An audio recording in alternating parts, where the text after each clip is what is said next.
중요한 중간계 이야기는 이제 다 아시죠? 이제 안 해도 될 정도로 많이 한 것 같긴 한데 간단하게 그래도 뉴 멤버도 왔으니까 설명을 잠깐만 좀 드릴게요.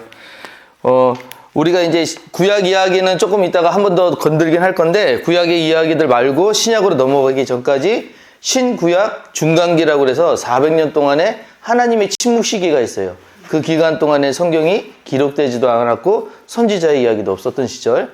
근데 그때 당시도 그냥 지나간 게 아니라 나라들이 있었다는 거죠. 왜 어서 오세요? 예. 네. 어떻게 딱 한 자리가 준비되어 있습니다. 없으면 갖고 자, 예. 자, 그래서 그 네 개의 나라가 그동안에 나타나고 사라지고 했는데 첫째 나라가 바벨론이었고요. 그 다음에가 바사, 헬라, 로마까지 해서 요 기간이 400년이 지나갔었어요. 그래서 바벨론이 바사한테 먹혔고 바사가 헬라한테 무너졌고 헬라가 로마한테 무너지는 일들이 있었는데 그때 당시 이렇게 나라가 진행되는 모든 과정들이 역사적으로는 있었던 그냥 사건이었는지 모르지만 하나님이 신약을 들어가시기 위해 만들어 놓으신 어떤 무대를 만들어 놓으신 거다라고 생각하시면 편해요. 왜냐하면 우리가 이 성경을 통해서 읽었던 이야기들을 보면 하나님이 여기까지 신경 쓰셨구나 하는 것들이 놀라운 것들이 발견되는 것들이 있거든요. 바벨론을 통해 가지고 이스라엘 백성들이 그 잡혀가 가지고 나라들을 잃어버리지 않았더라면 메시아 대망 사상이 없었을 거예요.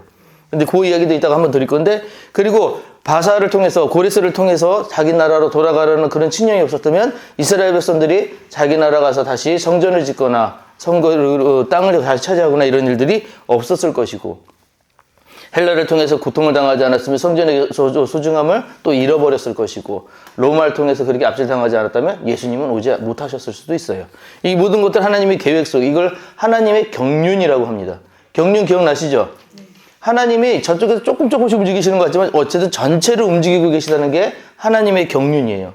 그래서 이 400년의 시간 동안에 이런 일들이 있었고, 이제 무슨 일이냐, 로마가 이제 들어오기 전에, 바로 전에 하스몬 왕조라는 왕조가 있었다라고 말씀드렸어요. 하스몬 왕조가 뭐냐? 하스몬 왕조는 이제 사비 왕조라고 우리가 불리는데 사실은 에돔 왕 헤롯이 땅을 차지하고 이스라엘 사람들에게 이제 신임을 얻으려고 했는데 자리에 대한 부담감을 늘 갖고 있었다고 그랬잖아요. 그래서 자기의 부담감, 자기가 왕이 되어야 되는데 그런 당위성이 부족하다 보니까 늘 강권적으로 사람들에게 폭정으로 이렇게 나라를 다스렸는데 그게 너무 어디까지 갔느냐, 자기 아들들 다 죽이고 부인도 죽이고 엄마까지 죽이는 그런 이런 나쁜 패륜을 저지르고 나서 그때 당시 만난 사람들이 동방박사였다. 그죠? 동방박사들이 그때 만나서 그때 땅에 왕이 온다고 하니까 그럼 나도 가서 이제 그 경비할 테니까 어딘지 가르쳐주라 했더니 천사가 나타나서 못 가게 했던 사건이 우리가 알고 있는 마태복음의 시작이었다. 이 이야기까지 드렸었고요. 그래서 이제 예수님의 사역에 대해서 우리가 지난주에 나눴습니다. 그래서 예수님의 그 초기 공생의 그 사역을 시작할 때 이제 그 전에 30년의 이야기는 건너뛰고요. 그 다음에 바로 공생의 이야기를 들어가겠는데 제일 첫 번째 예수님께서 하셨던 게 뭐였다고 그랬죠? 뭘 받으셨다고요? 처음에 아니죠. 뭘 먼저 받으셨어요? 세례. 그렇죠. 요새 뉴페이스. 자, 세례 요한이라는 자가 나타나고요. 세례 요한. 이 사람이 중요한 이유가 뭐냐? 이 사람한테 가서 세례를 받고 공생가 시작이 되셨어요. 이유가 있어요. 왜 세례 요한이야? 사람들이 하여금 뭐냐면 메시아가 올 것인데 메시아 앞서서 그 일을 얘기하는 사람, 전파하는 사람이 올 것이다. 그게 누구냐? 엘리야라는 자가 있어요. 엘리야가 선지자잖아요. 죽음을 보지 않고 하늘에 올라갔던 이 사람이 그 전에 와서 세례 요한이 이제 그 다음에 내 뒤에 메시아가 올 거야라는 얘기를 하면 이제 메시아가 오시는구나 라고 사람들이 알기 때문에 이 엘리야를 기다렸어요. 근데 많은 사람들이 보니까 엘리야 역할을 하는 게 누구냐? 세례 요한이었던 거예요. 그래서 세례 요한을 보고 당신이 메시아냐 물어보기도 했지만 세례 요한은 내가 아니다. 내 뒤에 오시는 이가 더 큰 이가 오신다라고 얘기해서 본인이 아님을 얘기했습니다. 그런데 이 세례 요한한테 예수님이 가셔서 세례를 받고 나셔서 비로소 그때부터 이분이 메시아다라고 하는 어떻게 보면 많은 사람들에게도 인정받지만 하나님으로부터 인정받는 그런 사건을 하나 있게 된 것이죠. 그래서 세례 요한이라는 분이 굉장히 중요한데 이 세례 요한한테 예수님이 이제 세례를 받고 나서 공생애가 시작이 됩니다. 그때 그 이후에 공생애 시작이 되고 나서 말씀하셨던 대로 바로 시작이 된 게 아니라 어떤 게 있었죠? 공생애 시작에 방금 아까 얘기하셨어요? 시험이 있으셨어요. 40일 동안을 금식을 하셨어요. 그리고 줄이신 가운데 시험에 드는데 시험하는 자가 와서 시험을 할 때, 자, 시험의 종류 그래서 말씀드린 적이 있어요. 첫 번째는 테스트. 그죠? 그 다음에 뭐였어요? 템테이션. 영어니까 막 갈려 쓰고. 그 다음에 뭐예요? 그 다음에 뭐예요? 템테이션. 의심하는 거 있잖아요, 의심. 다우트. 세 가지가 시험인데 되게 큰 시험들만 이야기하는데 여기서 예수님이 받으셨던 거는 테스트예요. 자, 테스트는 뭐냐? 시험은 반드시 상급이 있어요. 그에 대한 그 시험에 대한 결과에 대한 그 격이 달라져요. 그래서 테스트를 받으셨다는 건 뭐냐? 그 테스트를 성공하면 상급이 있었다. 이거예요. 그래서 마귀가 세 가지 시험을 했는데 그 시험들을 다 예수님께서 말씀으로 이기셨죠. 이기시고 나서 그래서 시험에 통과를 하시고 나서 이제 공생애가 시작이 됩니다. 여기까지가 우리가 지난주까지 얘기했던 부분이었던 거고 그 다음 하나가 더 있군요. 그 다음에 이제 예수님의 사역에 대해서 우리가 얘기를 했었어요. 그래서 예수님이 오셔서 하셨던 사역은 세 가지였어요. 뭐였죠? 네네. 그러니까 그래서 그거를 처음에 예수님께서 하셨던 거를 첫 번째 보면은 전하시고 그렇죠. 가르치시고 그 다음에 예? 고치시고 맞아요. 그래서 전하시고 천국을 선포하셨잖아요. 회개하라 천국이 가까이 왔다. 누구 얘기했어요? 처음에는 누가 먼저 했죠 이거를? 천국이 왔다. 세례 요한이 먼저 했던 거예요. 그래서 세례 요한이 마지막 이제 그 구약을 연결하는 그 사람이었다면 그 연결선상에 있는 사람은 누구냐? 예수가 받고 뭘 얘기냐? 천국의 이야기를 해요. 천국이 어디냐? 천국은 여기 있다 저기 있다 못하리니 네 마음속에 있다라고 하시면서 천국에 대한 공간에 대한 개념이 아니라 통치권에 대한 이야기를 하셨다. 그죠? 그 얘기 지금 다 이해되시는 거죠? 네. 예. 그 얘기를 하셔서 그걸 전하시고 이거를 계속 하셨어요. 그 다음에 뭐냐? 가르치신 거. 우리가 이제 지난주에서 배웠던 게 뭐예요? 산상수훈 배웠어요. 그죠? 산 위에 올라가서 사람들 가르치신 이야기를 했는데 예수님이 가르치신 거는 뭘 가르치셨느냐? 너희들 심령이 가난해야 돼도 되겠지만 심령이 가난한 너희도 뭐가 있다고요? 복이 있다. 위로로 시작하셨다는 거예요. 그래서 그 이사야서 말씀에 보면 그런 거 있어요. 내 백성을 위로하라라고 하나님께서 명령하신 게 있거든요. 예수님도 동일하게 오셔가지고 제일 먼저 하셔가지고 너 이게 틀렸어 저 이렇게 이성적으로 사람들을 나누신 게 아니라 위로로 시작하셨다는 걸 꼭 기억하셔야 돼요. 하나님은 우리를 만나러 오실 때 우리에게 자잘못을 따서 그 죄책감을 드러나게 해가지고 하나님을 믿게 하지 않으세요. 오히려 괜찮아 네가 실수한 것 같지만 거기서부터 다시 가자 이런 식이시지. 그러니까 마음의 소리를 또 잘 들어보셔야 되는 게 사단은요 반대거든요. 사단은 너 왜 잘못했는지 알지? 거기부터 네가 그래서 틀린 거야. 너 그래서 안 되는 거야. 근데 제가 이 말을 듣고 하면서 제 애들한테 제가 그 말을 잘하더라고요. 너 공부 못하는 건 너 그래서 안 되는 거야. 너 이거 못하는 건 너 그래서 안 되는 거야. 근데 사단이 제일 잘 쓰는 방법이 정죄예요. 근데 그 정죄의 방법으로 오는 거예요. 그러니까 내 마음속에서 어디서 일어나느냐도 잘 보셔야 되는데 예수님은 절대로 정죄함으로 시작하지 않으세요. 가르치신다고요. 그 위로함으로. 그거부터 시작하셨다. 그래서 우리가 이제 그 얘기들을 쭉 나눴었어요. 그죠? 우리 산상손에 있는 이야기들. 자, 그럼 여기까지가 지난주 이야기였고요. 오늘은 요 이야기에서 이제 다시 조금 더 나아갈 거예요. 이제 예수님께서 치유 사역을 하셨습니다. 2번님 이제 오늘 거 들어갈 거예요. 그래서 치유하시는 예수님께서 치유라고 하는 것들이 중요한 게 뭐냐면, 지금이야 의학적으로 굉장히 많이 발전했잖아요. 아까 우리 이제 그 검사 얘기도 하고 했지만, 의학적으로 많이 발견돼서 뭐라도 생기면 발견하면 고쳐요, 웬만하면. 그죠? 근데 이때 당시는 아프면 왜 아픈지도 몰라. 그냥 참고 사는 거예요. 병원도 갈 수도 없었고, 의사 만나는 것도 하늘의 별따기야. 그 사람들 만난다고 또 돈도, 이렇게 뭐 우리가 알 수 있는 뭐 일반적으로 한 대 내려 드리고 그런 게 아니에요. 엄청난 돈을 들여야 병을 고칠 수 있는, 그러니까 부잣집 아니면은 병도 잘 못 고쳐요. 그러니까 참고 사는 게 일반적이었는데 예수님을 만나자 안 된다는 것들이 다 고쳐지기 시작하는 거예요. 한센병도 낫죠. 그러니까 문둥병이라는 한센병도 낫지요. 중풍병자도 일어나지요. 뭐 이런 일들이 일어나니까 사람들이 소문이 안 날래 안 날 수가 없는 거예요. 그래서 예수님한테 막 모이기 시작을 한 겁니다. 자, 근데 예수님의 치유 사역에는 한 가지 다른 것들과 다른 것이 있다는 거. 그리고 그것을 오늘 같이 나눠보도록 하겠습니다. 자, 치유 사역 밑에 보면 내가 낫기를 원하느냐 해서 8장과 9장에 있는 이야기입니다. 거기 제 문둥병자라고 제가 썼잖아요. 바로 그 개역 한글판에만 해도 성경에는 문둥병자라고 나와요. 근데 이게 문둥병자분들이 왜 우리가 문둥이냐 해가지고 그 법원에다 그걸 해가지고 이름을 바꿨어요. 이제 한센병이라고. 이제 문둥병자를 안 써요. 예, 그래서 왜 문둥병자인지는 아시죠? 이분들이 그 병균 때문에 감각을 잃어버리시잖아요. 그래서 손이 끊어지고 뭐 이래도 못 느끼시거든요. 그러니까 손가락이 없는 분들이 많아. 그래서 문둥이라가 된다고 해서 문둥병자 이렇게 얘기했는데 이게 자기들을 비하한다라는 그런 것들 때문에 이제 그렇게 안 부릅니다.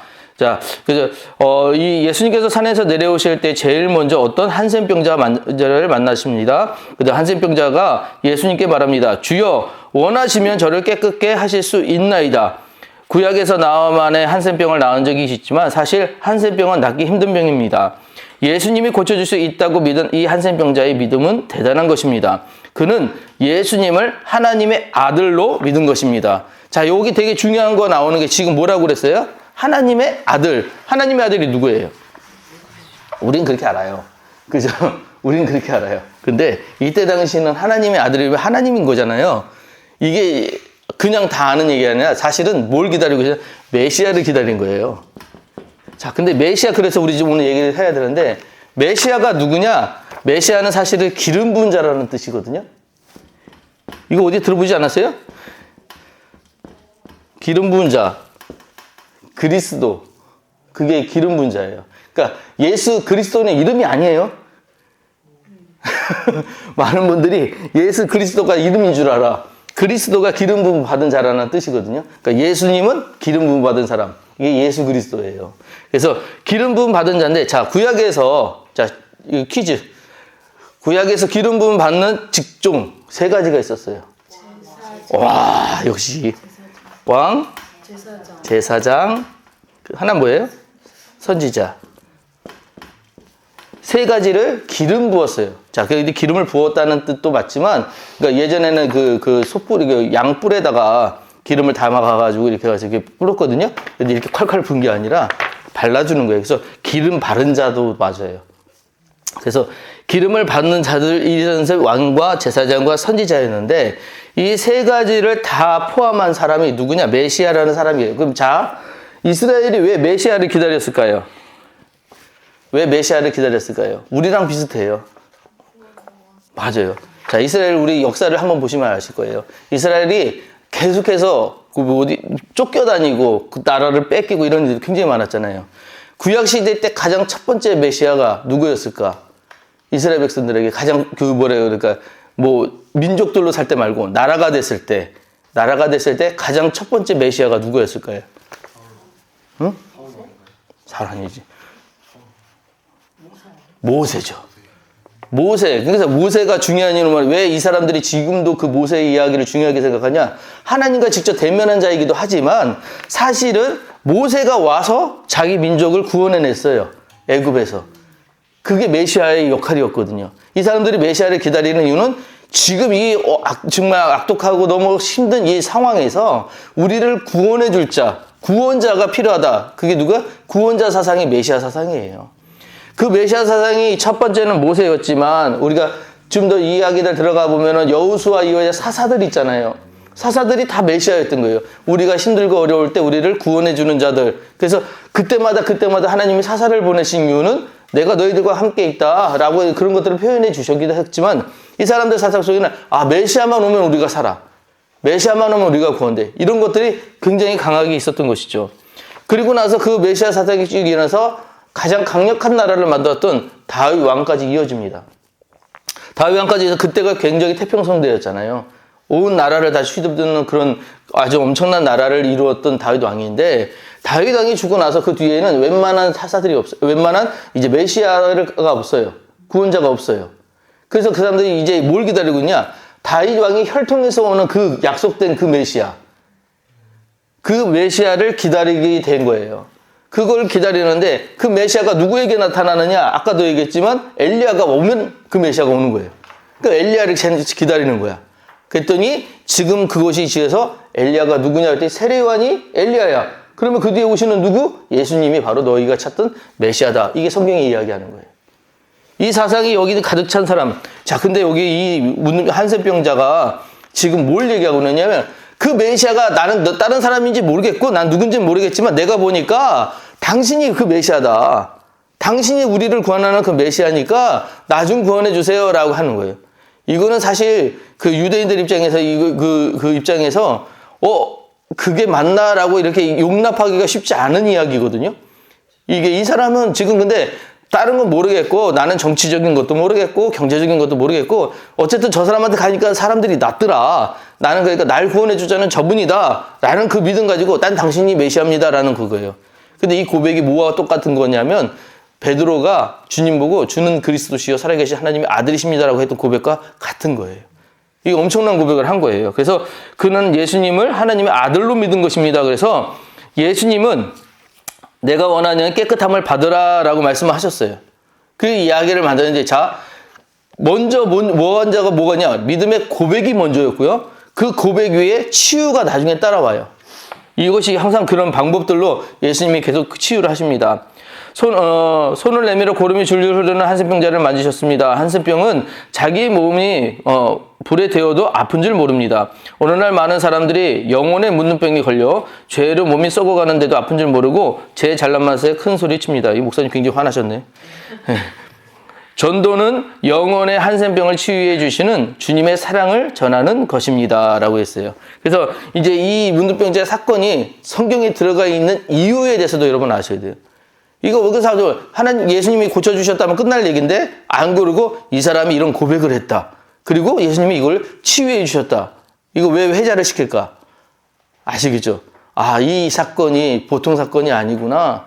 지금까지도 읽어야 되는 우리가 알아야 되는 하나님의 어떤 마음이 있는 이야기구나. 이거를 우리 아들한테 경각시키기 위해서 주신 이야기라는 것들. 그 다음에 그 뒤에 바로 이어지는 게 또 누구냐? 백부장의 큰 믿음이 나와요. 그래서 백부장은 아주 로마가 이제 그 편제를 짜잖아요. 그러면 되게 재밌는 게 백부장은 100명을 거느릴 수 있는 사람이에요. 그러니까 요즘에 중대장 같은 사람. 그리고 천부장은 이제 군단장, 그죠? 대대장급? 이제 이렇게 되는 거예요. 근데 천부장, 백부장 이렇게 나눠졌는데 로마의 백부장은 군인입니다. 그러니까 로마 사람이에요. 이 사람은 로마 사람이에요. 근데 이 사람이 간청을 해요. 주여 내 하인이 중풍병으로 집에 누워 몹시 괴로워하나이다 하면서 이분이 뭐라고 부르고 있는지가 굉장히 중요해요. 뭐라고 불러요? 자, 이거 말이 안 되는 게 이 자체가 말이 안 되는 얘기였어요. 왜 말이 안 되냐? 우리는 성경을 나중에 봐서 그럴 수도 있겠다라고 지금 아는데 이게 말이 안 되는 게 뭐냐면 어느 민족이 다른 나라를 쳐들어가서 그 민족의 노예로 삼았잖아요. 그리고 나서 그 민족을 하여금 당신이 나의 주님이다라고 고백하는 경우는 없죠. 내가 그 백부장이니까, 나 군인이니까 와서 우리 종 좀 고쳐줘봐. 이게 맞는 자세예요. 그렇지 않아요? 근데 이게 아니고 주여라고 무릎을 꿇었다는 얘기예요. 그러면 잘 보세요. 그러면 왜 백부장은 무릎을 꿇고 예수님한테 주여라고 불렀을까? 아는 거예요. 예. 네. 이스라엘에게 보니까 이스라엘 사람들은 이 백부장도 종을 아끼는 그 마음을 봐도 알겠지만 유대인들을 굉장히 사랑한 사람이에요. 그 사랑한 사람이 뭘 알고 있었느냐면 유대인들의 메시아 사상을 알고 있었어. 그래서 이 사람들을 구원할 누군가는 오는데 그 사람이 내가 보니까 내가 그 이방인의 눈에 내가 봐도 저 사람이 메시아다라는 것이 보였다는 거예요. 그러니까 주여라고 불렀던 거예요. 근데 이게 엄청난 사건이거든요, 사실은. 그 일들로 인해 가지고 이렇게 부르니까 예수님이 뭐라고 얘기하셨냐? 가라사대라는 거 요즘 안 쓰죠.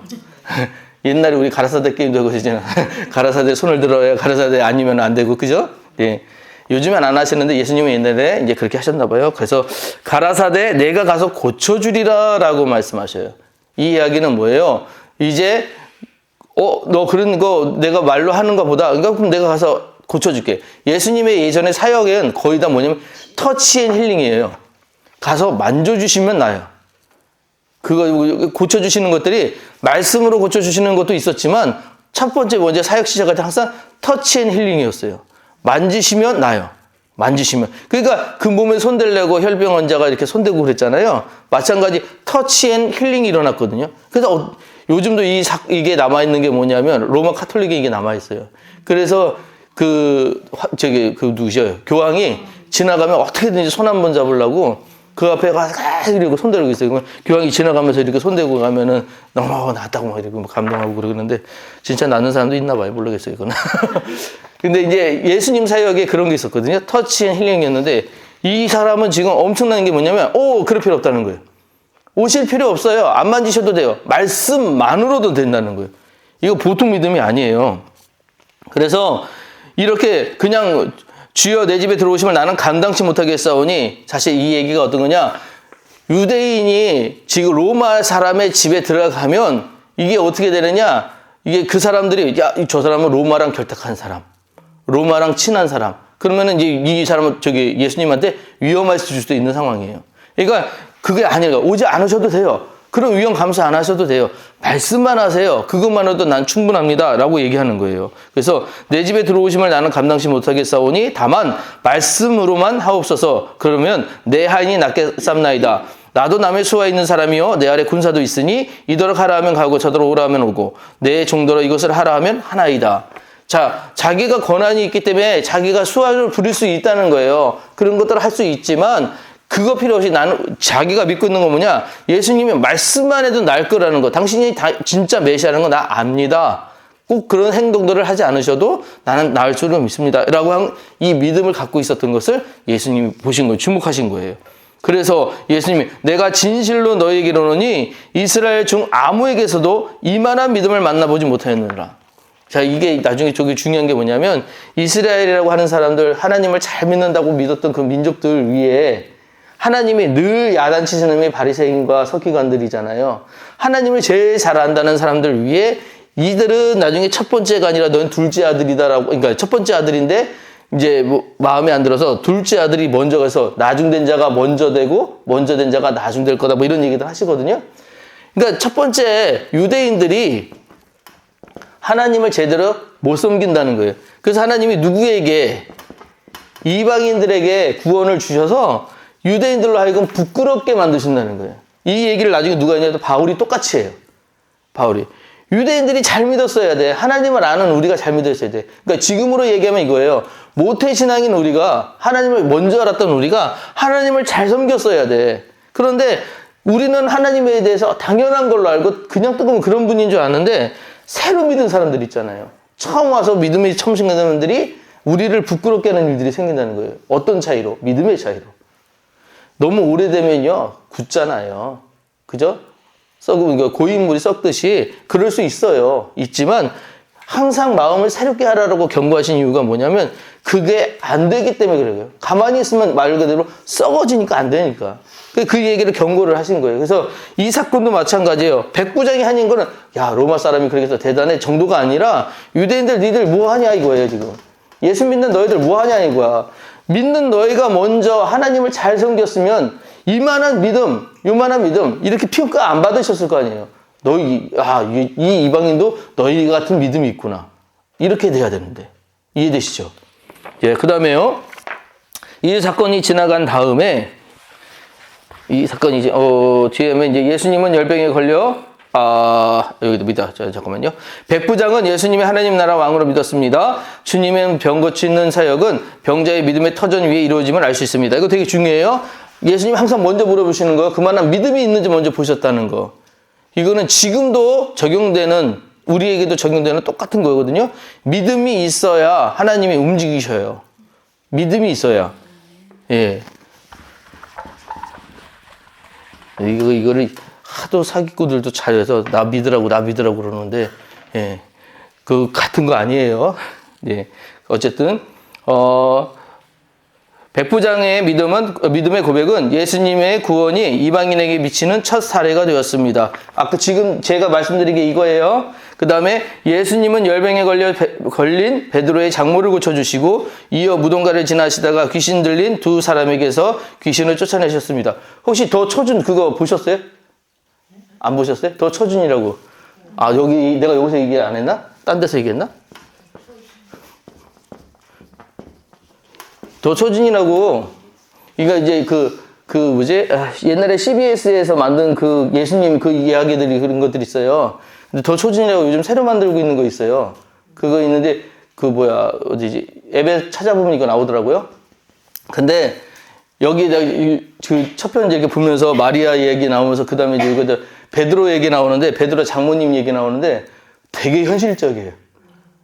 그러니까 되게 현실적이에요. 그러니까 진짜 저렇겠다라고 하는 게 뭐 베드로가 막 장모님한테 혼나고 막 그러니까 왜 그 얘기가 나오냐면 베드로만 유일하게 결혼했잖아요. 그러니까 그 가정이 있었거든요. 근데 그 가정에서 왜 그걸 어떻게 다 버리고 예수님을 따라갔지? 뭐 이런 거 우리 궁금해하잖아요.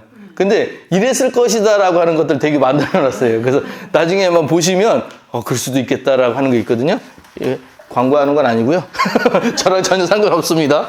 어쨌든 자 그런 건 이게 왜 그러냐면 여기에 예수님은 열병에 걸린 베드로의 장모를 고쳐주시고 근데 이 열병이요 베드로 장모가 걸렸던 열병이 막 몸에서 나는 이런 병이 아니라 어떤 목사님이 얘기하기를 열병을 갖다 이것들을 나중에 해서 그 단어를 찾아봤더니 화병이래요.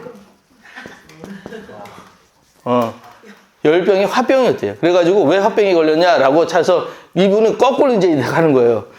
베드로 장모가 왜 이 화병에 걸렸느냐? 지금 나가서 고기 잡아서 생계를 유지해야 될 사람이 갑자기 예수를 만나고 나서 다 포기하고서 부인도 버려뒀지, 가정도 버려뒀지. 그러니까 저거 집에만 들어오는데 사람들 맨날 끌고 오는데 이 사람들 끌고 와가지고 맨날 뭐 새 나라 얘기하고 뭐 이상적인 얘기하고 그러니까 그걸 쳐다보고 있다가 화병이 나와서 쓰러진 거래요. 그래서 그거를 넘어졌을 때 예수님이 고쳐주셨다라는 얘기를 있어서요. 그런 얘기들이 있어요. 그래서 진짜는 아니고 뭐 하여튼 그럴 것이다라는 얘기고요.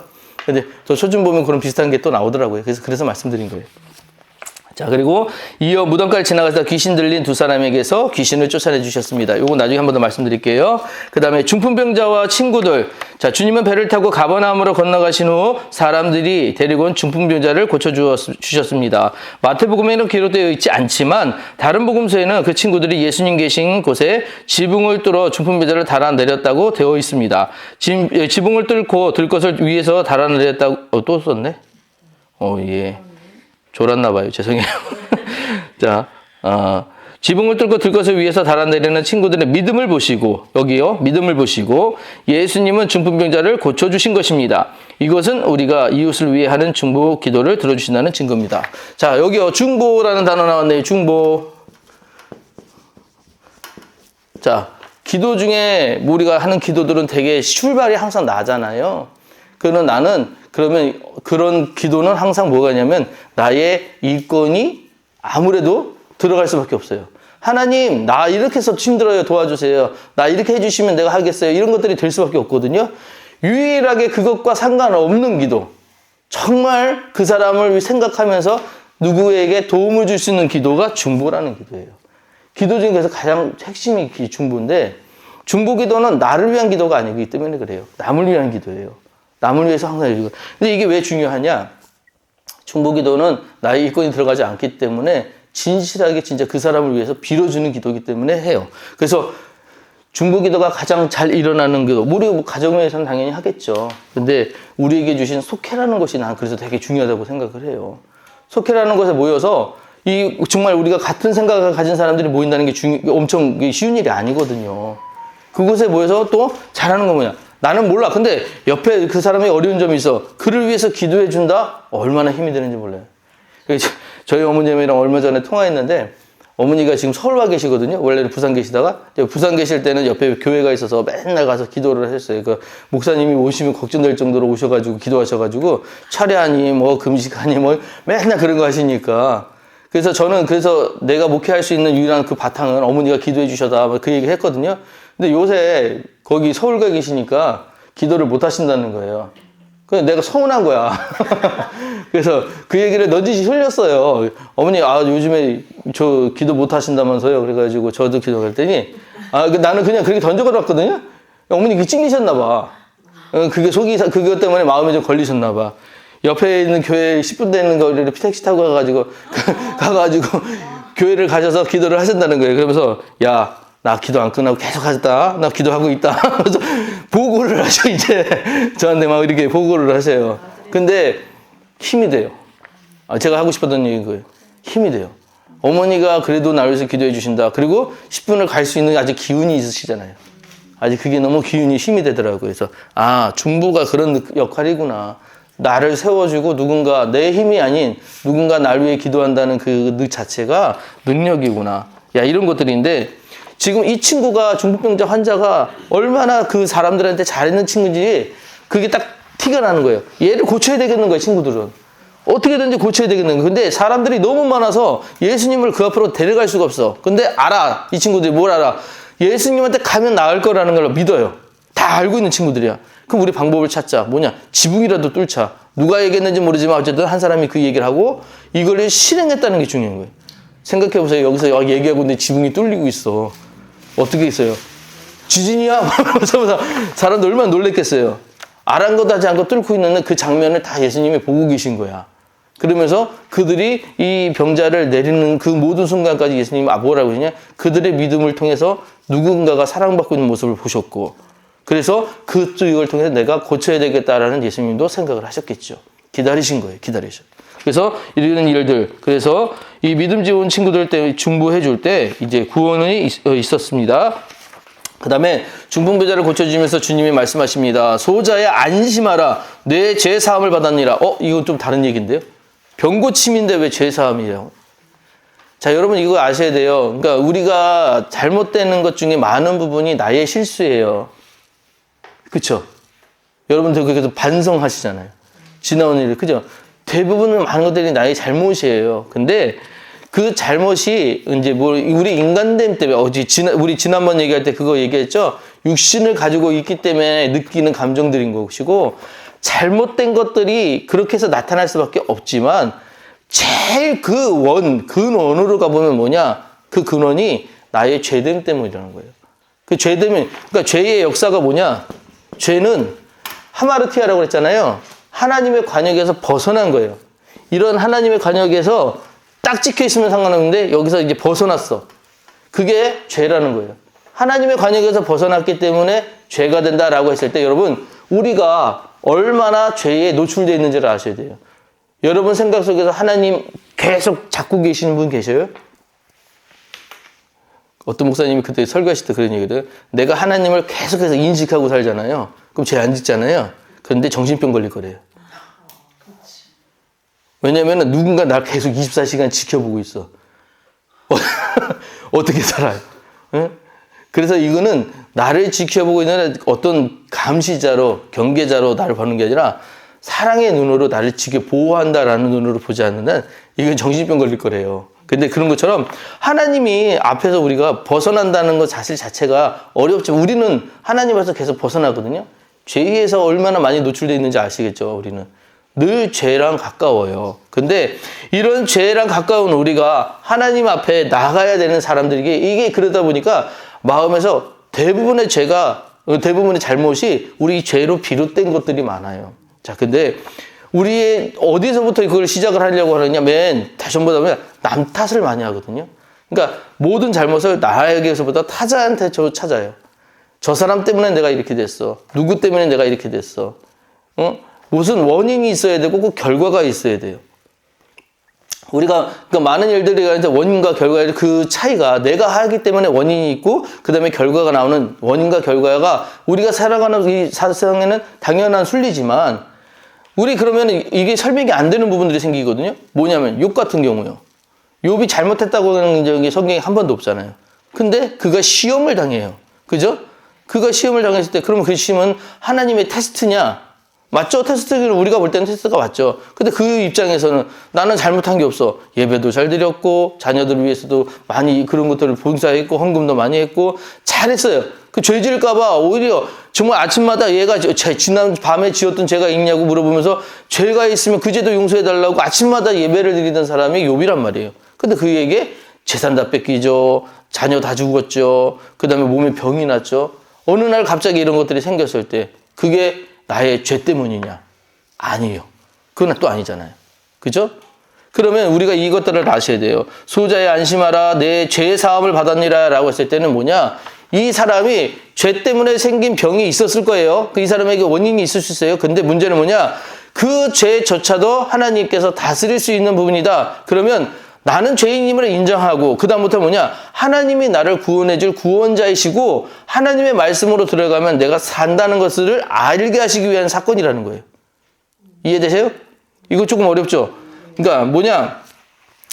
병자가 고침받는 단순한 사건이 아니고요. 그리고 예수님이 고쳐주실 때 너 병이 나았다라는 것이 아니라 너 죄에 대해서 나음을 얻었다. 죄에 대해서 사함을 받았다. 죄를 씻어주셨거든요.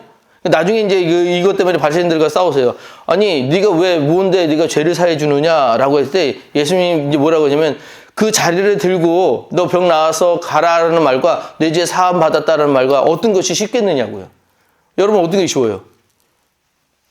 너 병 낫는 게 너 나았다라고 말하는 게 쉬워요? 너 죄 사함 받았다고 말하는 게 쉬워요? 우리가 볼 때는 그냥 병 나았다는 게 더 어렵지 않아요? 아픈 사람한테 너 병 나았어요. 이건 그저기 사기꾼이지. 그렇잖아요.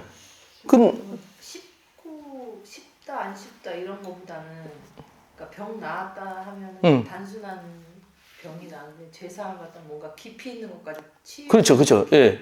그러니까 그게 더 어려운 말이에요, 사실은. 그렇죠? 죄 사함이 어려운 거예요. 근데 이 이야기를 하신 건 뭐냐? 예수님은 죄의 근본적인 것까지도 다, 이 병의 모든 근본적인 것까지도 다 해결해 주실 수 있는 분이라는 거예요. 이거를 보여주신 사건이라는 거예요. 그래서 이 이야기를 개수가 있는데 나중에 이것 때문에 저기 보세요. 밑에 속으로 이르되 이 사람이 참남하도다. 이거 또 썼죠. 많이 졸았네. 이 사람이 참남하도다 하고 주님이 이것을 아시고 말씀하십니다. 너희가 어찌하여 마음에 악한 생각을 하느냐? 뇌제 사함을 받았느니라 하는 말과 일어나 걸으라 하는 말이 어느 것이 쉽겠느냐? 그러나 인자가 세상에서 죄를 사하는 권세가 있는 줄을 너희로 알게 하려 하느라. 무슨 얘기인지 아시겠죠? 병도 누가 고치신다고? 하나님이 다 권한이 있으시다는 거예요. 그러니까 이거를 조금 더 깊게 들어갈게요. 우리 여기도 이런 때 아니면 공부하기 어려우니까. 지난번 우리 종교 얘기할 때, 신 얘기 했었잖아요. 신과 우리가 다른 점이 뭐라고요? 좋다, 성님. 야, 이거 또, 지난주 못 오셨죠? 지난주 왔었는데. 어디서 오셨나? 영원히 사는. 그치, 불멸. 자, 이 불멸, 신은 불멸해요. 안 죽어. 근데 우리는 유한해. 그죠? 유한해서, 우리가 신과 대등하게 얻은 건데 이 신들이 과거는 그리스 역사 보면 신들이 다 뭐라고 그러니까 정말 착한 부고 다 그런 게 의로운 사람이 아니잖아요. 막 나쁜 짓을 하고 난동도 하고 뭐 그런 것들 하잖아요. 막 강간도 하고 막 그러잖아요. 이 신이 이상한 신들이야. 근데 얘네가 영원히 살아. 얘네가 영원히 살아가지고 얘네가 뭐를 하느냐? 인간 세상 보니까 만만해. 그래가지고 자기들이 영원히 사니까 가가지고 인간들을 괴롭히기 시작하는 거예요. 그럼 이 얘가 괴롭히지 않게 하려면 뭘 해야 되겠어? 달래야 돼. 그래서 제사를 계속 드리는 거예요. 그래서 어떤 신에게는 어떤 신에게는 내가 이제 해양을 나가니까 뭐 포세이돈 같으면 이제 바다에 나가는데 괜히 화내서 바닷물 일그지 않게 평안하게 지켜주세요. 그 포세이돈이 좋아할 만한 재물을 드려요. 이게 이제 계속해서 이런 거 바치다가 보니까 가장 내게 좋은 것을 드리면 신이 좋아하겠다 싶어가지고 뭐까지 바쳤다고요? 자기 아들까지 자식까지 바치는 일들을 했다고요.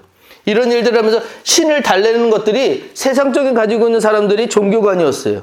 신을 달래야 돼. 신을 그래서 이렇게 가지고 있었는데 주님이 오셔가지고 뭐냐면 이게 아니라는 것을 가르쳐 주신 사건이 여러 부분에 나오는 거예요.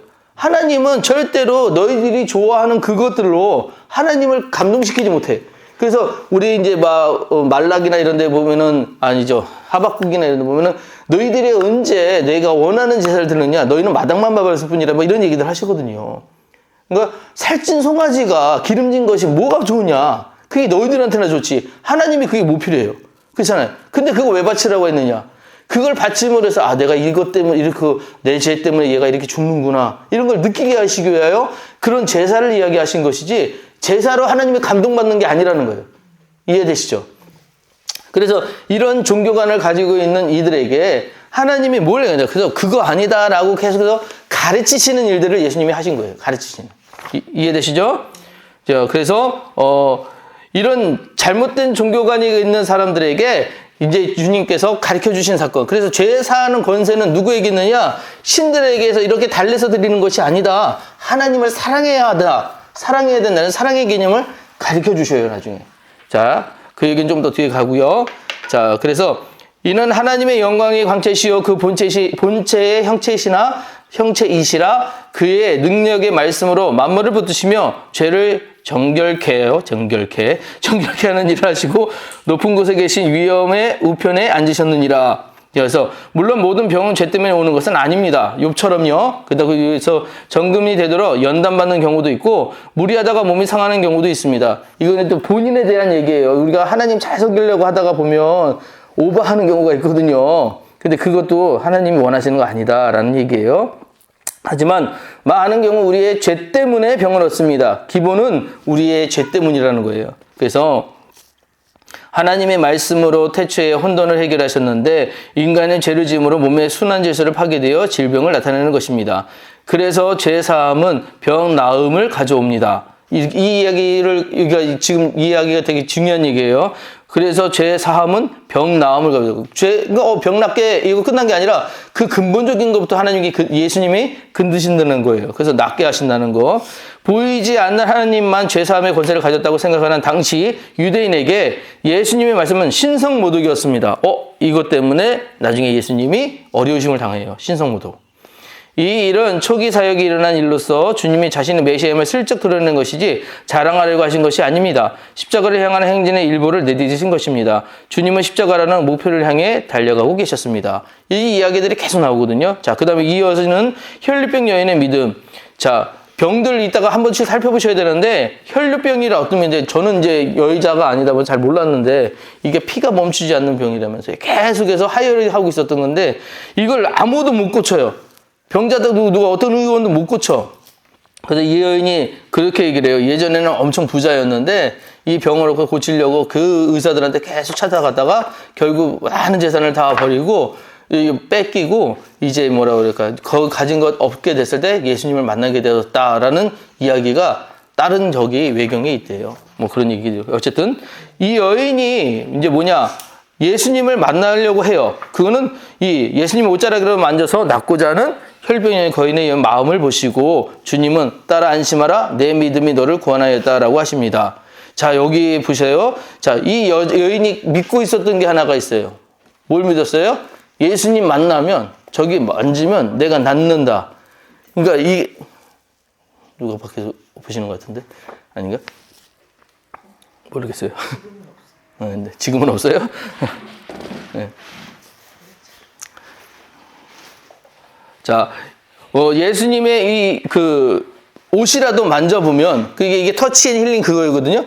거기 만진 사람들이 다 낫어요. 그러다 보니까 내가 저 옷자락이라도 만지면 낫지 않을까라는 믿음이 있었다는 거예요. 그러니까 예수님 만나면 낫는다라는 생각이 있었다는 것이죠. 그 믿음이 특별했다는 거예요. 그래서 진짜 나았다는 거예요. 근데 이게 지금도 교황들이 그러지 되는 줄 알아. 지금 안 돼요. 예? 교황들이 그러는 줄 알아요. 안 돼요. 이거는 예수님이 하신 일이지. 근데 바울은 또 그렇게 됐지 않냐 그러니까 바울 시대니까 된 거예요. 그러니까 지금 이렇게 되는 일이 모르겠어요. 된다 그러면 하나님이 필요해서 쓰시는 것이지 이게 일반적인 건 아닙니다. 자, 그 다음에 두 소경의 믿음 해서 두 소경이 예수님이 따라하며 다윗의 자손이여 우리를 불쌍히 여기소서. 여기도 또 특별한 거 나오는 거예요. 지금 이 이야기를 소리칠 수 있는 상황이 아니에요. 그랬다간 큰일 나는 상황인데 다윗의 자손이여 라고 불렀어요. 근데 이게는 맞는 얘기일까요? 틀린 얘기일까요?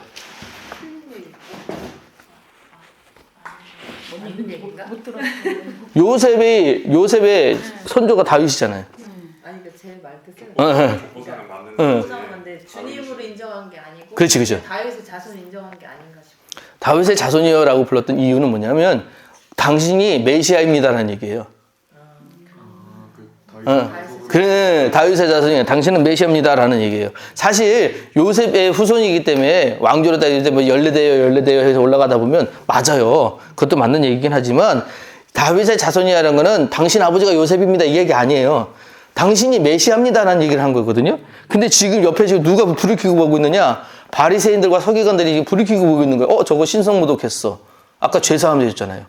그러고 있는 상황에서 소경들이 나가가지고 막 소리 지르는 거예요. 아, 나는 모르겠고, 다른 건 모르겠고, 당신이 우리의 메시아입니다. 지금 이 얘기를 하는 거예요. 목숨 걸고 한 얘기예요, 사실은. 그래서 예수님이 내가 능히 이 일을 할 줄 믿느냐라고 물어보셔요. 갑자기 이제 이해가 되시죠? 그럼 내가 고쳐줄게 이게 아니에요. 내가 능히 이 일을 할 줄 아느냐? 너희들 나 진짜 메시아로 믿느냐? 이해되시죠? 메시아로 믿느냐? 라고 물으시는 거예요. 그랬더니 두 소경이 주여라고 했어요. 아, 그럼요. 당신은 메시아입니다. 당신이 진짜 메시아입니다. 그러하오이다. 그럽니다. 진짜입니다. 하고 대답하자 예수님이 뭐라고요? 너희 믿음대로 되라. 아, 이거 엄청난 얘기예요. 여러분, 믿음이 있으면 다 된대요. 믿음이 있으면. 예? 믿음이 있으면 다 되는. 문제는 안 믿어서 문제예요. 믿음이 있으면 다 된다는 거예요. 예? 나는 이게 지금 그거예요. 목회 이렇게 저도 이제 이런 가르치는 입장에 있다가 보면 되게 믿음이 좋으세요. 정말 잘하세요. 근데 희한한 거 별거 아닌 거 이렇게 넘어져요. 너무 작은 거에 넘어져요. 그러니까 저 정도는 이겨내실 수 있는 분이라고 생각했거든요.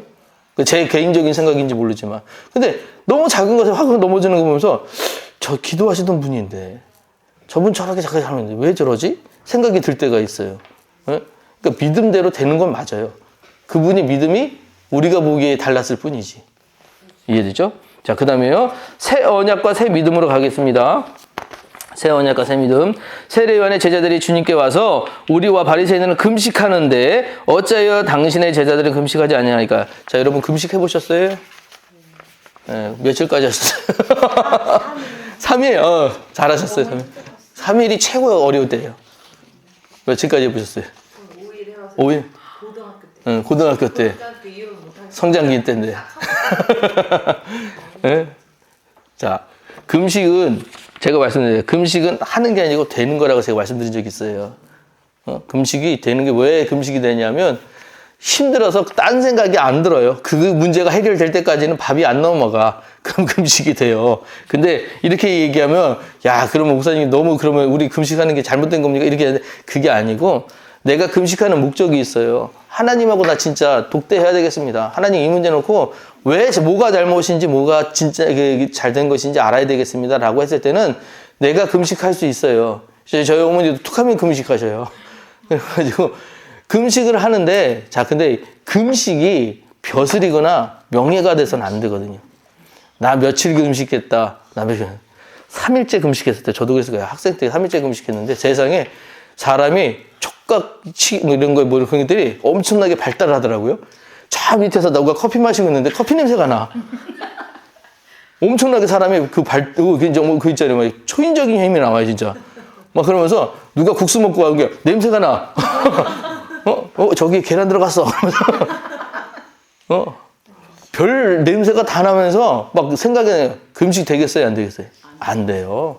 그거는 그러니까 뭐 예전에 여러분들 보니까 애들 보니까 미디어 금식이라고 해서 금식한 거 뭐 동그라미 치우고 뭐 그런 거 시키는데 훈련은 될 거예요. 훈련은 되겠지만 그게 금식이 제대로 된 의미는 아니에요. 진짜 금식할 때는 금식하는 티가 안 나야 돼. 그래서 예전보다 더 깨깔기 말고 머리도 기름을 바르고 뭐 이런 얘기들 나와요. 성경에 보시면. 근데 금식하면 나 금식하네라고 하는 거는 뭐냐? 바리새인들이 그랬어요. 나 금식하니까 나 대단한 사람이야. 나 금식하니까 너희들 이렇게 봐야 돼. 나는 3일에 한 번씩 꼭 금식한다. 라면서 보여주는 사람들. 그러니까 주님 뭐라고 그래요? 가드 독사의 자식들아 그러잖아요. 그런 거 필요 없다는 거예요. 근데 지금 이 형태를 가지고 지금 예수님이 지금 이야기하시는 거예요. 우리와 바리새인들은 금식을 하는데 세례요한의 제자들을 잘하고 있다고 자기들 의의를 드러낸 거잖아요. 이러긴데 어찌하여 당신의 제자는 금식하지 아니하니까? 그랬더니 예수님이 뭐라고 하십니까? 쭉 내려가시면 예수께서 저희에게 이르시되 혼인집 손님들이 신랑과 함께 있을 동안에는 슬퍼할 수 있느뇨. 그러나 신랑을 빼앗긴 날이 이르니 그때에는 금식할 것이니라. 여러분 이게 금식의 최목적이에요. 문제를 놓고 문제가 앞에 있을 때는 금식할 수밖에 없어요. 그 문제가 해결될 때까지는. 근데 그 문제가 지금 떠나갔는데 어떤 의의로 어떠한 당위성이 없는 그냥 내가 보여주기 식으로 금식한다는 것은 의미가 없다는 얘기예요. 그건 안 되는 거예요.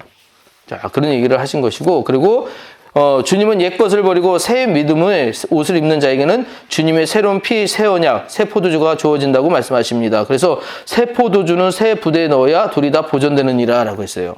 옛 습관을 그대로 가지고 적당히 타협하려 한다면 사람이 망가집니다. 온전히 새 것으로 변화되어야 합니다. 예수님을 믿는다는 것은 선한 일을 한다기보다는 본질적인 변화가 되는 것, 성품 자체가 변하는 것을 뜻합니다. 이를 위하여 성화의 과정이 필요한 것입니다. 이 성화의 과정이라는 거, 성화라는 거 아시죠? 성화를 우리 뭐라고 그러면 거룩히 되는 거잖아요. 거룩히 되는 건데 우리가 많이 뭘 시켰냐면 맨날 여기 있던 사람이 성화의 과정을 여기로 보다 보니까 못 가는 거예요. 그쵸? 너무 높다고 생각하고 이거는 너 나와 상관없어. 나는 이미 죄인이야. 나는 너무 더러워졌어. 나는 여길 못 가라고 생각하는데 성화의 과정은 그래서 아시죠? 이게 그냥 쭉 가는 게 아니라요. 날마다 이렇게 계단식으로 가는 거예요.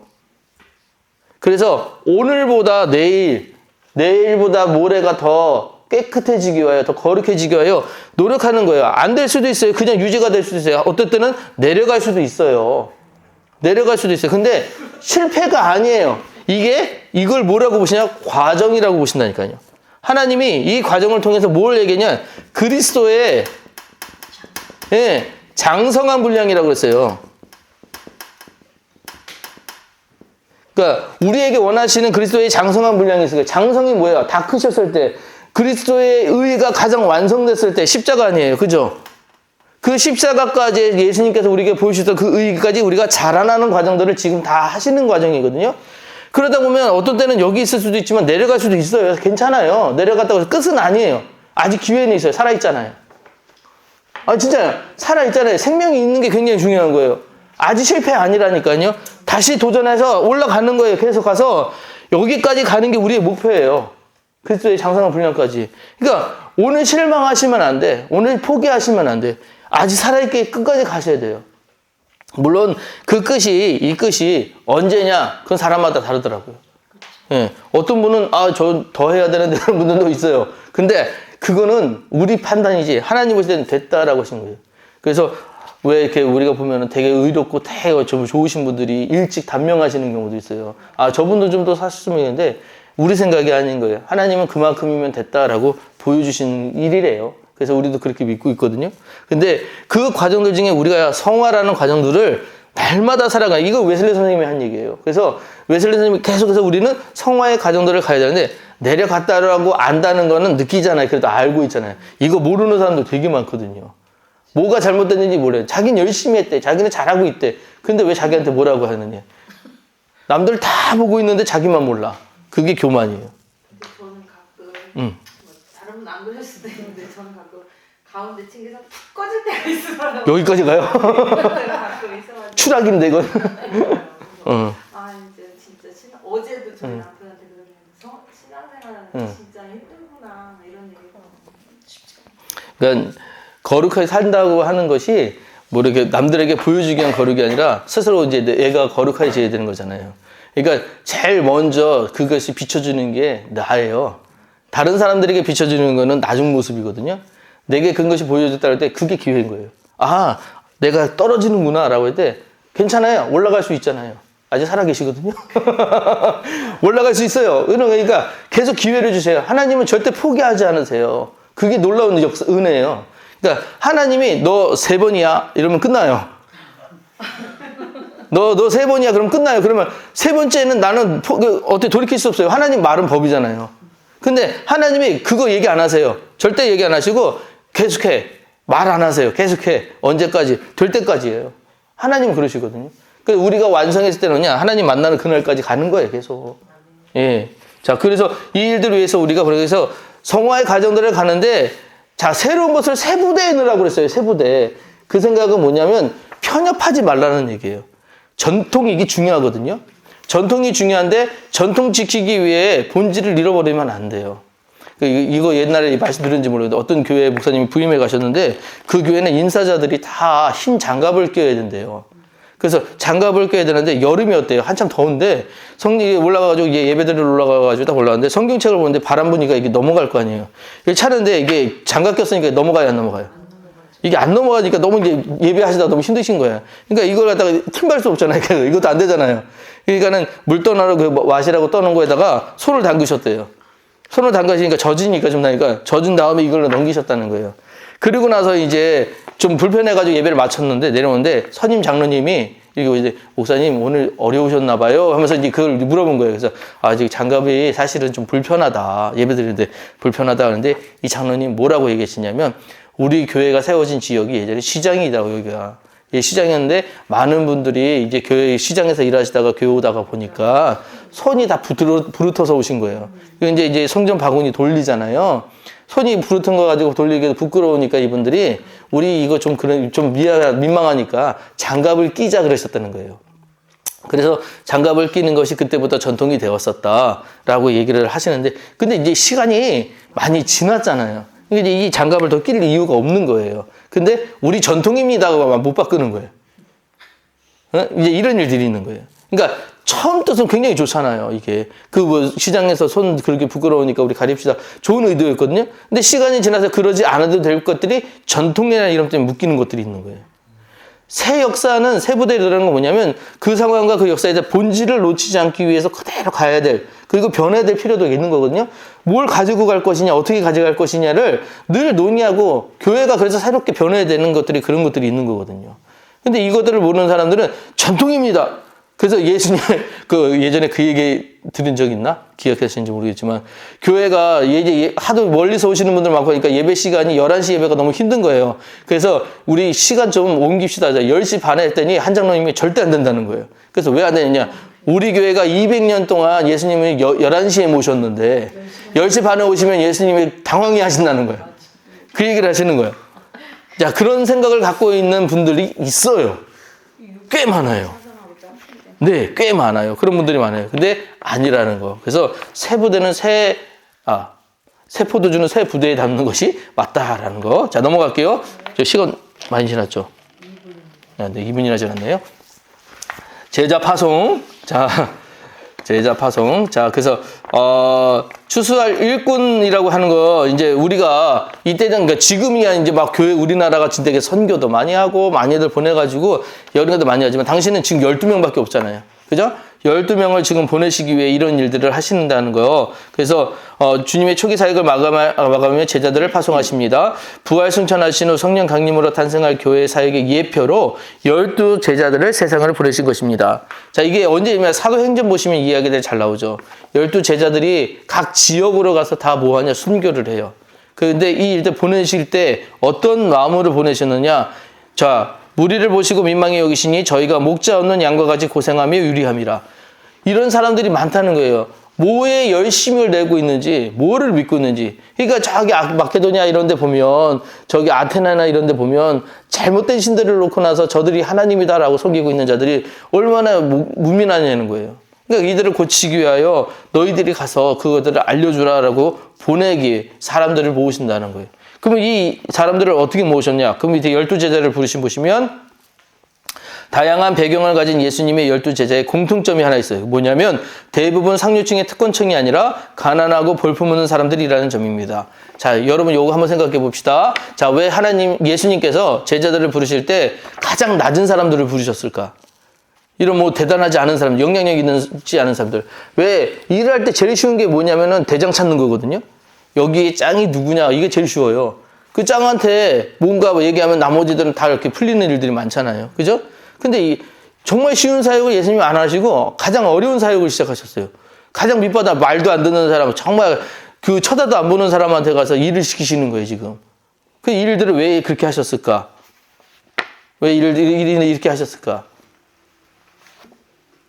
하나님은 약한 것을 들어 강하게 쓰신다고 그러죠.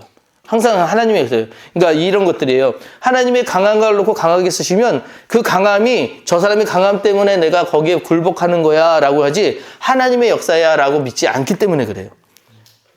만약에 로마 황제가 이제 다 너희들 예수님 믿어. 나중에 그렇게 됐잖아요.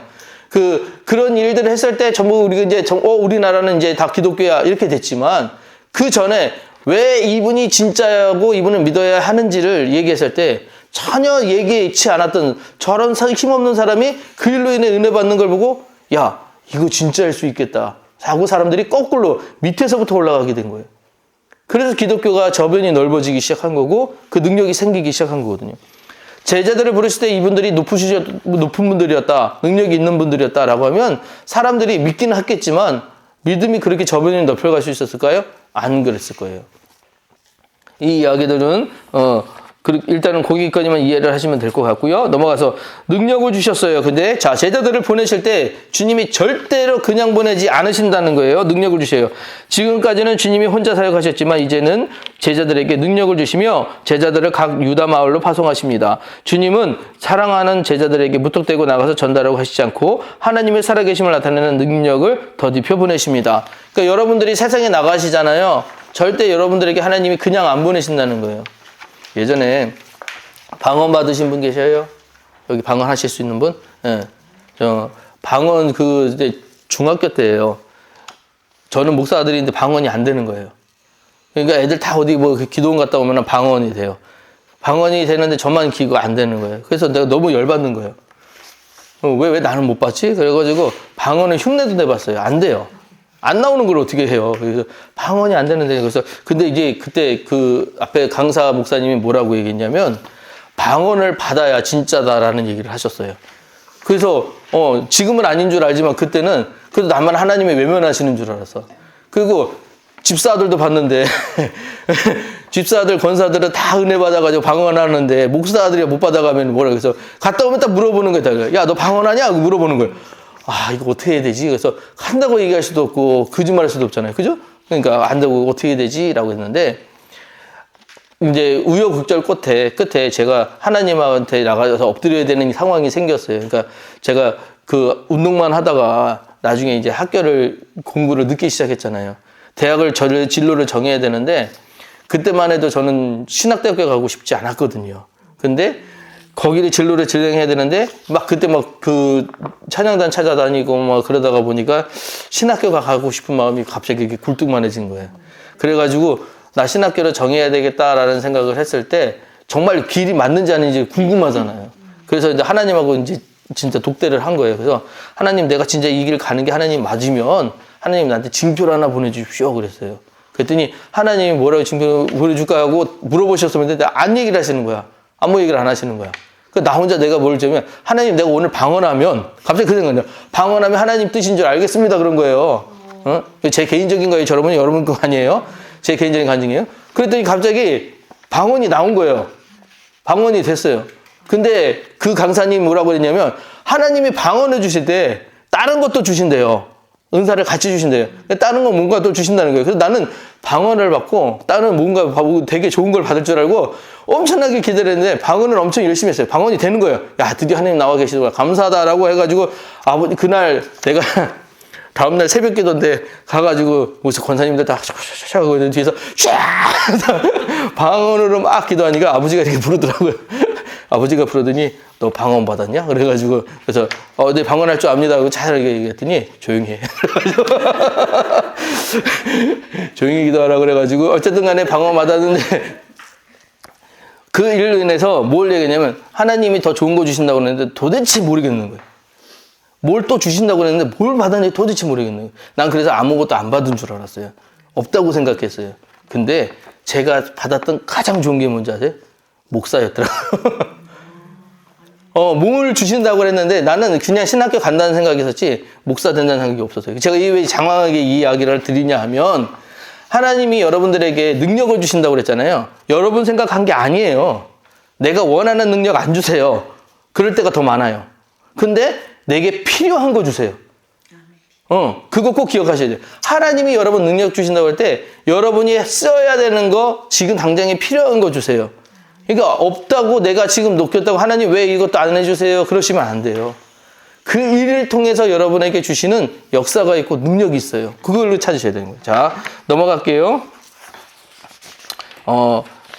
맞죠? 그 다음에 능력을 주신다는 거 다음에 예수님의 선교 지침. 주님은 12제자들의 선교 지역을 먼저 이스라엘 집에 잃어버린 양으로 제안하시고 나중에는 사도 바울을 통해 이방으로 확장하셨습니다. 제자들이 가서 행할 사역의 내용은 첫째, 복음 전파할 것과 둘째, 병든 자들을 고쳐주는 것이었습니다.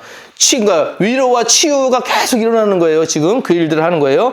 부르심에 순종하여 복음을 들고 나가는 성도들에게 병 고치는 능력도 함께 주심을 믿으시기 바랍니다. 그러니까 여러분 아까 중보 얘기할 때 그거 있죠? 여러분들이 기도해 줄 때 병자를 위해 기도해 주는 경우들이 되게 많을 거예요. 그때 의심하지 말고 꼭 기도해 주셔야 돼요. 하나님 병 낫게 해줄 거 믿습니다라고 꼭 기도하셔야 돼요.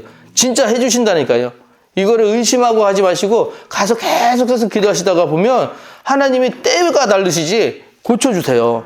그거 아셔야 돼요. 그런 것들. 그 다음에 재정 문제는 선교사가 염려할 것이 아닙니다. 하나님은 필요한 것들을 채워주시겠다고 이미 약속하셨습니다. 그러니까 이것도 선교사님들한테도 이런 얘기들 하는데 나가시면 어렵잖아요. 힘들잖아요. 근데 맨날 듣는 강은 우리가 꼭 얼마 필요했는데 하나님이 희한한 방법으로 채워주신다라는 것들을 많이 듣거든요. 그 하나님이 일이기 때문에 그래요. 그러니까 우리가 우리의 생각으로는 도저히 안 되는 것들은 하나님 방법들을 하시기 때문에 그래요. 자, 그 다음에 생명을 소중히 여기심. 주님은 제자들을 파송하면서 능력만 준 것이 아니라 다가올 박해에 대비해 생명의 귀함에 대해서도 말씀하십니다. 참새 2마리가 한 아사리온에 팔리는 것이 아니냐? 그러나 너희 아버지께서 허락지 아니하시면 그 하나라도 땅에 떨어지지 아니하리라. 그러니까 우리가 하나님이 보시기에 우리가 귀해요? 참새가 귀해요? 응? 이것도 고민하셔야 돼요? 난 참새보다 안 되는 것 같아요. 아니잖아요. 여러분이 더 귀하잖아요. 근데 참새가 가격이 있어. 하나 아사리온이야. 근데 여러분들은 얼마냐. 그 가격보다 여러분들이 훨씬 더 귀하지 않겠냐는 거예요. 그러니까 하나님이 가치라는 거. 내가 내일 얘기하려고 그랬는데 이것까지만 얘기할게요. 가치요. 가치라고 하는 거를 우리가 매기고 살거든요. 근데 가치는 값의 어치거든요. 이거를 알게 하신 거, 내가 이게 얼마다, 이게 어떻다라고 이 가치를 알게 하신 거는 여러분 어디서 귀한되느냐? 여러분이 갖고 있는 자유의지에서 귀한되는 거예요. 여러분들이 자유의지 때문에 뭘 하냐? 이게 좋다, 이게 나쁘다라는 걸 알아요. 그리고 선택할 수 있어요, 그거를. 그죠? 처음 듣는 거, 그러니까, 그래서 우리가 가치를 따지잖아요. 가치를 따지잖아요. 그죠? 근데 이 가치를 따지는데 여러분만 이게 하나님 품성이에요. 하나님 보시기에 이래 하나님이 태초에 천지를 창조하셨어요. 그리고 나서 첫째 날 뭐 만드시고 둘째 날 뭐 만드시고 다 만드시고 나서 거기에 항상 붙이는 게 뭐냐? 보기 좋았더라, 보기 좋았더라, 보기 좋았더라 라고 해보시고 우리 만들고 나서 뭐냐면 심히 보기 좋았더라 라는 단어를 쓰시고 인간을 동산 가운데다가 두셨다고 그랬어요. 그리고 이것을 다스리도록. 보세요. 그러면 동산 만드신, 이 땅을 만드신 목적이 뭐냐? 여기를 잘 가꾸기 다스리기 위해서, 아니, 우리 때문에 만드셨다는 거예요. 요거 돌라고. 얘네가 어떻게 살게 하기 위해서 하늘의 별들 보고서 아름답다, 땅에 있는 이런 생물들 먹으면서 이런 것들이 맛있구나라는 걸 느끼며 살게 하게끔 우리를 그 동산에 두신 거예요. 그래서 우리로 하여금 하나님에게는 가치가 최상이에요. 아들을 보내시기까지 예수 그리스도 얼마나 귀해요. 자기잖아요. 근데 그 저희들을 보내셔도 이거 살리겠다고 하신 게 왜 흥분했지? 그러니까 우리를 살리겠다고 하신 게 이게 얼마나 큰 그 복이에요. 이 가치를 아는 게, 값어치를 아는 게 우리에게 굉장히 중요하거든요. 그러니까 생명이 소중하게 여기신다는 거, 여러분들은 그렇게 귀한 존재라는 거. 이거 꼭 기억하셔야 돼요. 그러니까 우리가 하나님한테 함부로 세상에서는 우리끼리는 서로 막 그래요. 너는 뭐 이렇다 저렇다. 어떤 레벨으로 따지고 그래요. 하지만 하나님은 다 그렇잖아요. 하나님은 다 귀해요. 여러분들 중에 우리 인섭이가 아무리 뛰어나고 잘나고 해도 나는 명민이가 최고 이뻐요. 그런 거예요. 그러니까 그런 느낌이에요. 인섭아, 엄마한테는 네가 최고 귀해. 그러니까 다른 누군가에게는 뭐 그런 사람들이 여기 다 있어요. 하지만 내 눈에 꽂히는 개가 있는 거예요. 오죽하면 군대 들어가는 아들 보고 쫙 멀리 있는데 그 많은 애들 중에서 내 아들만 보인대잖아요. 그 내 아들만 보인대잖아요. 그러니까 그런 게 왜 그러냐면 사랑하니까 보이는 거죠. 하나님이 나를 그렇게 보신다는 거예요. 이해되시죠? 자, 여기까지가 이제 전반기 예수님 공생의 생활의 이야기였고요. 이제 다음 주부터는 진짜 후반기 이야기가 들어가는데 이때부터는 말씀드렸다시피 내용이 조금 많이 어두워져요. 그리고 예수님 그 사역에 대해서 진짜 우리한테 아주 애끓는 이런 이야기들이 계속 나오게 됩니다. 자, 여기까지 질문 있으실까요?